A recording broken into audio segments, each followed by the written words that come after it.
des actes de barbarie immonde ont été perpétrés et la torture érigée en système par l'armée française. En fait, la France n'a jamais admis qu'il s'agissait d'une guerre. On parlait alors pudiquement des événements d'Algérie, de la rébellion. Il s'agissait d'y rétablir l'ordre par une opération de police à grande échelle contre des félagas, contre des terroristes. Les colons, souvent établis depuis plusieurs générations, n'envisageaient pas de quitter le pays, mais la plupart n'envisageaient pas non plus de la partager équitablement avec les musulmans. En mai 1958, ils rencontrèrent la complicité de généraux français en place à Alger. C'est pour y couper court que De Gaulle revient à pouvoir à l'occasion d'un coup d'État qui n'a jamais dit son nom.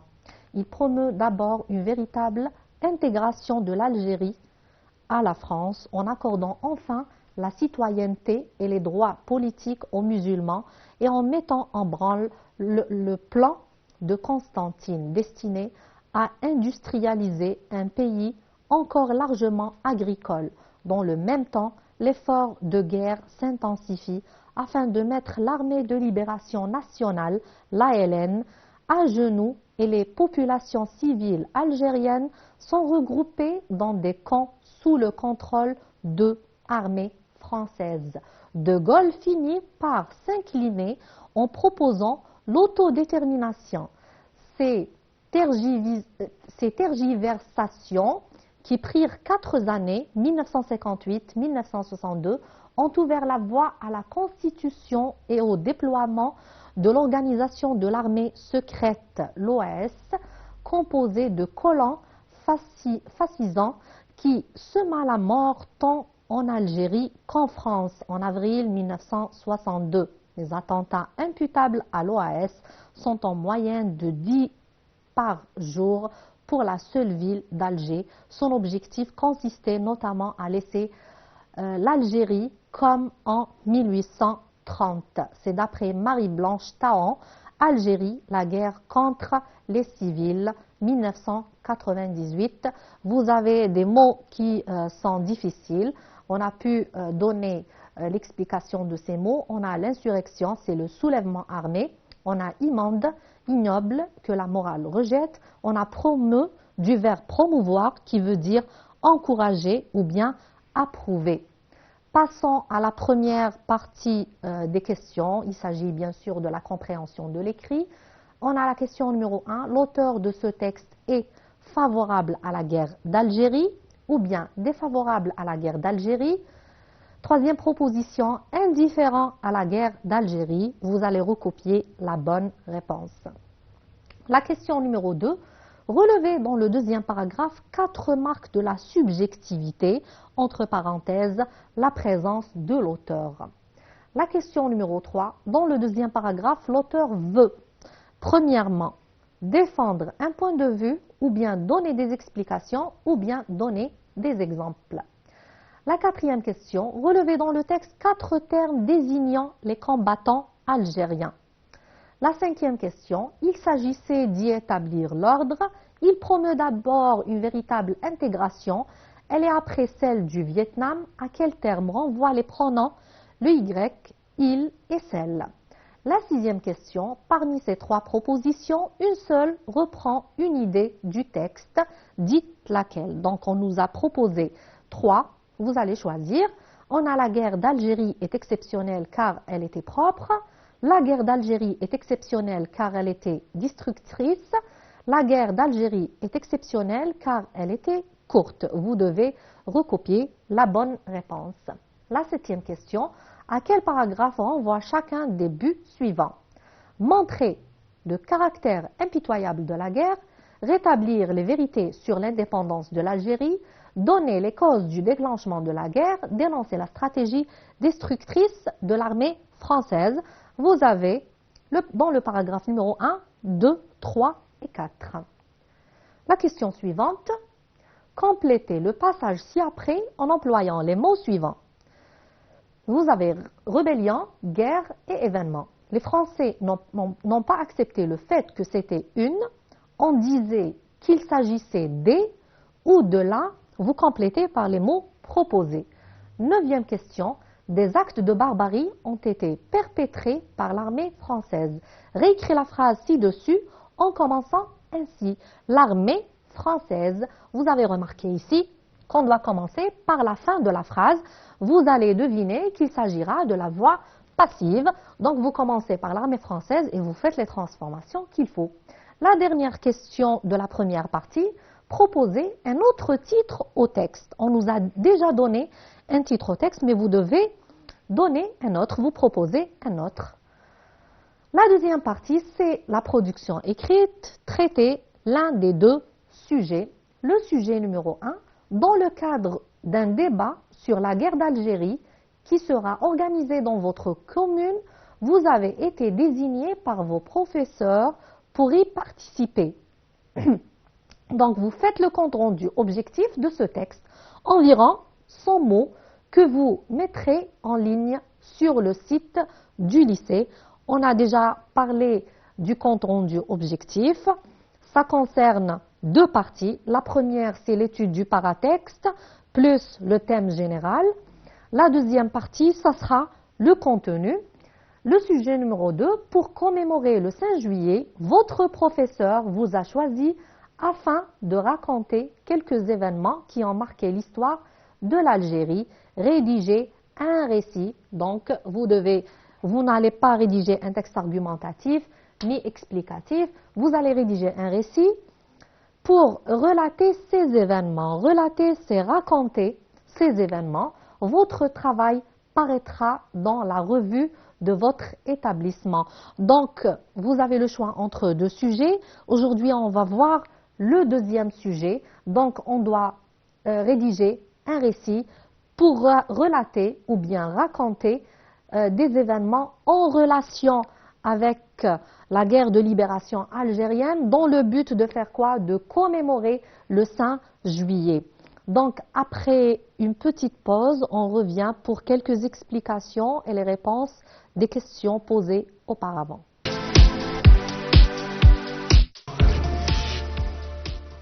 Bienvenue. Après avoir lu notre texte, nos questions, je vous ai donné l'opportunité pour réfléchir. On passe aux réponses. On passe à la première partie, la compréhension de l'écrit.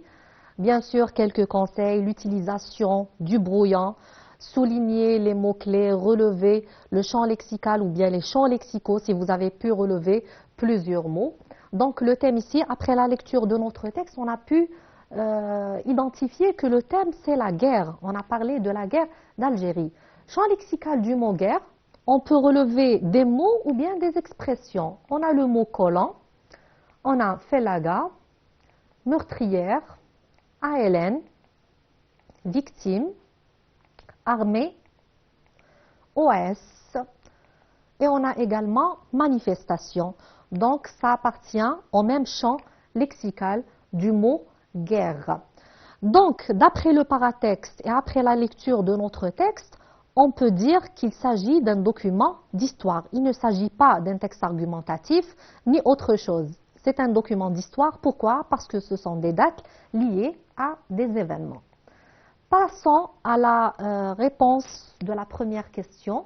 L'auteur de ce texte est-il favorable à la guerre d'Algérie, défavorable à la guerre d'Algérie, c'est-à-dire, ou bien autrement dit, contre, ou bien indifférent à la guerre d'Algérie? Recopier la bonne réponse. Donc la bonne réponse, c'est défavorable à la guerre d'Algérie, c'est-à-dire d'après le lexique employé par l'auteur, on peut dire qu'il est défavorable, il est contre la guerre d'Algérie. Relevez dans le deuxième paragraphe 4 marques de la subjectivité, la présence de l'auteur. Autrement dit, on peut vous dire que l'auteur est déjà présent dans le texte. Donc, on doit relever 4 marques de la subjectivité. Prenons ce petit passage, le deuxième paragraphe. On a la longue guerre pour l'indépendance de l'Algérie, 1954-1962, a été exceptionnelle à plus d'un titre. Elle est, après celle du Vietnam, la plus longue et la plus meurtrière. Quel que soit le nombre de victimes, l'Algérie cite le nombre d'1,5 million de martyrs. il a été extrêmement élevé. Il s'agissait d'une sale guerre au cours de laquelle des actes de barbarie immondes ont été perpétrés et la torture érigée en système par l'armée française. Donc, les 4 marques de subjectivité ou bien la présence de l'auteur dans le petit passage, dans ce paragraphe, on a pu relever ces expressions ou bien les mots soulignés. On a le premier mot, la langue guerre. Donc, le fait qu'il a utilisé un adjectif qualificatif, on a l'impression qu'il a démontré son point de vue en utilisant un lexique. C'est un lexique péjoratif. Le deuxième mot a été exceptionnel également. Il a démontré son point de vue en utilisant le lexique. On a également plus longue, plus meurtrière, immonde et sale guerre. La troisième question, les 4 marques de subjectivité.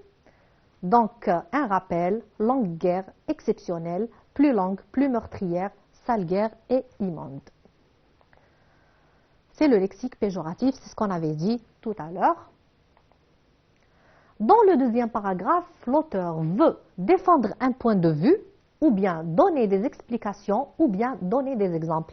Relisant le petit paragraphe, la longue guerre pour l'indépendance de l'Algérie 1954-1962 a été exceptionnelle à plus d'un titre. Elle est, après celle du Vietnam, la plus longue et la plus meurtrière.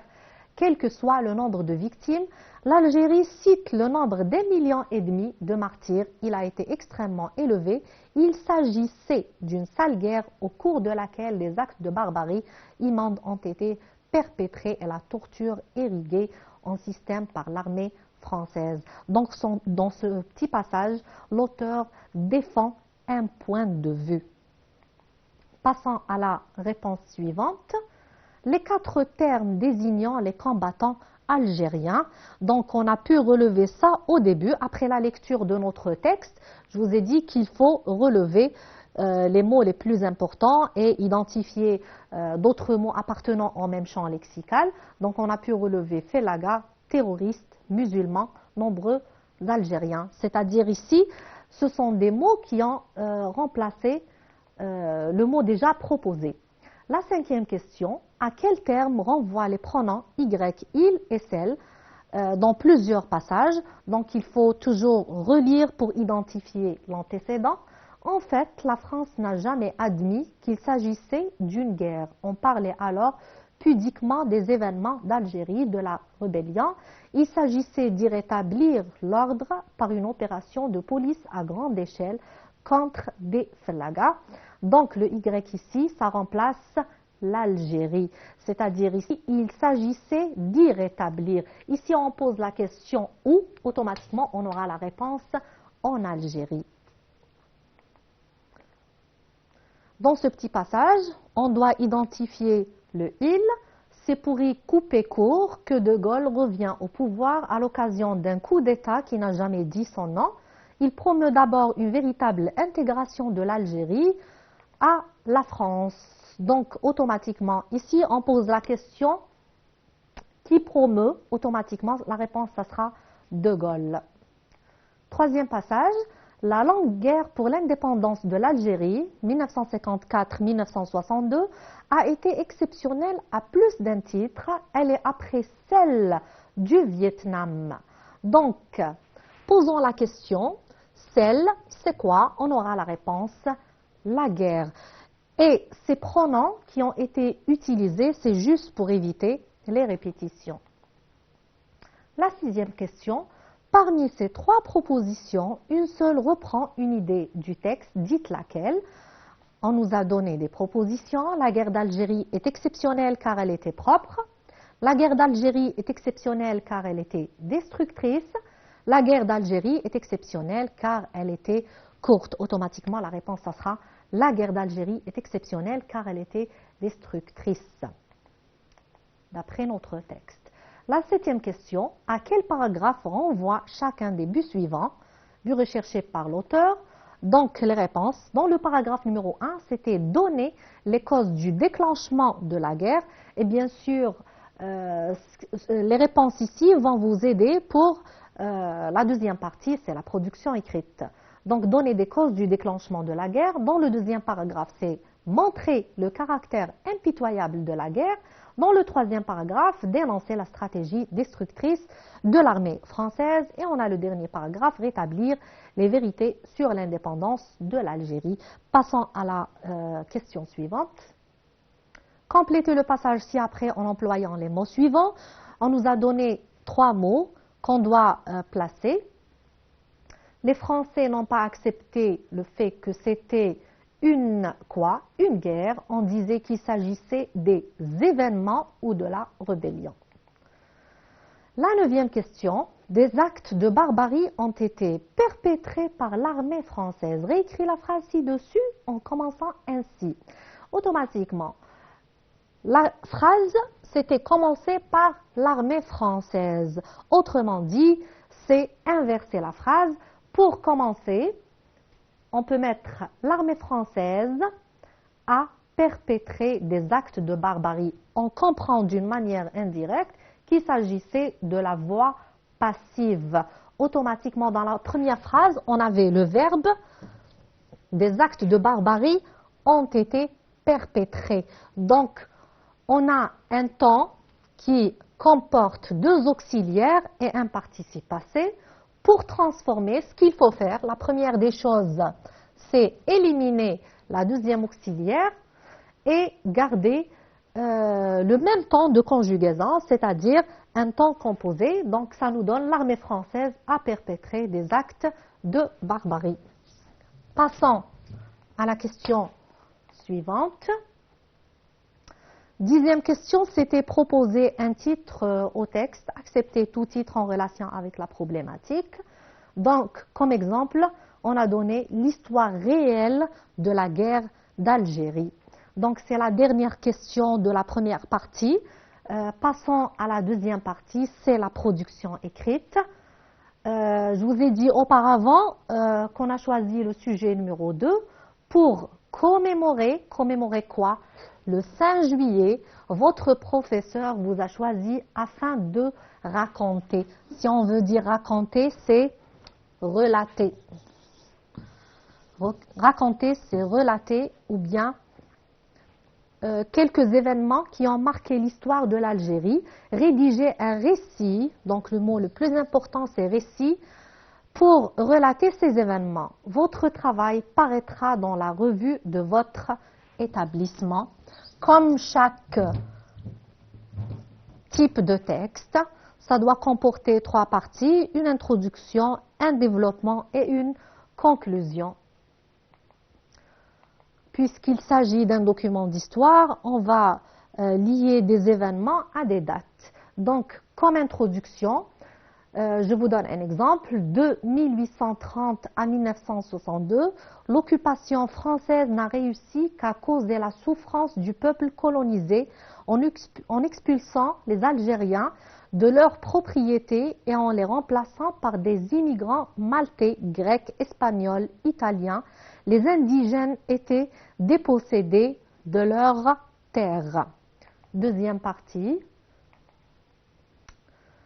Les nombreuses insurrections algériennes ne sont produites qu'à cause des injustices pratiquées, dépouillant les autochtones de leurs biens, de leur langue, de leur culture et de leur dignité. Pour les Algériens, le 8 mai 1945 ou bien 45 est un jour de deuil.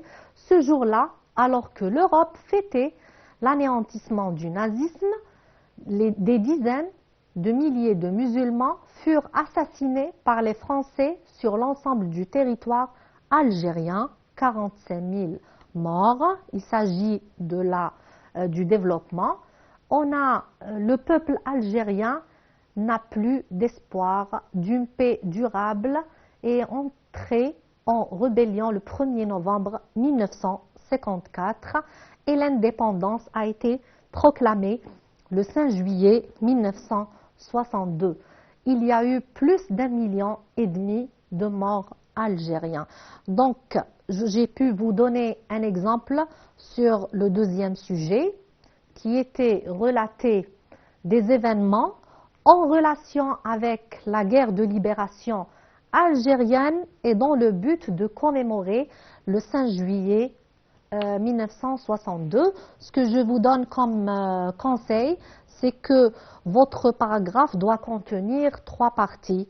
Toujours une introduction, un développement et une conclusion.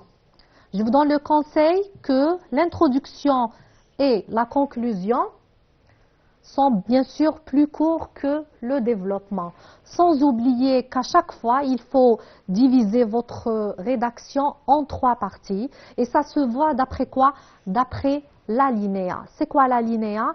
C'est laisser toujours un espace dans le début de chaque paragraphe. C'est-à-dire, l'apparition de votre rédaction, ça sera 3 paragraphes. Dans chaque paragraphe, l'alinéa. À peu près 3 carreaux. Vous laissez 3 carreaux, vous commencez par une majuscule, vous commencez à rédiger votre introduction. Puisqu'on a ici rédigé un récit en relation avec la guerre de libération algérienne, vous pouvez donner le thème général, c'est-à-dire parler de la guerre de libération algérienne d'une manière générale. Dans le développement, vous pouvez préciser quelques dates en relation avec quelques événements. Citant par exemple le 8 mai 45, vous pouvez citer par exemple le 1er novembre 54, vous pouvez mentionner le nombre de martyrs, etc. Vous aurez également la dernière partie, c'est la conclusion. Également, vous devez laisser l'alinéa, à peu près je vous ai dit 3 paragraphes. Vous commencez par une majuscule. Vous rédigez votre conclusion, vous pouvez mentionner même la date de l'indépendance de l'Algérie, le 5 juillet 1962. Un conseil, il faut écrire avec des majuscules, vous commencez vos phrases avec une majuscule, vous terminez avec un point, mentionnez bien sûr les virgules, etc. Et votre écriture doit être lisible, votre écriture, même le choix du stylo. Merci. Donc, on a pu terminer notre sujet. Merci pour votre attention. On se rencontre bientôt pour traiter d'autres sujets.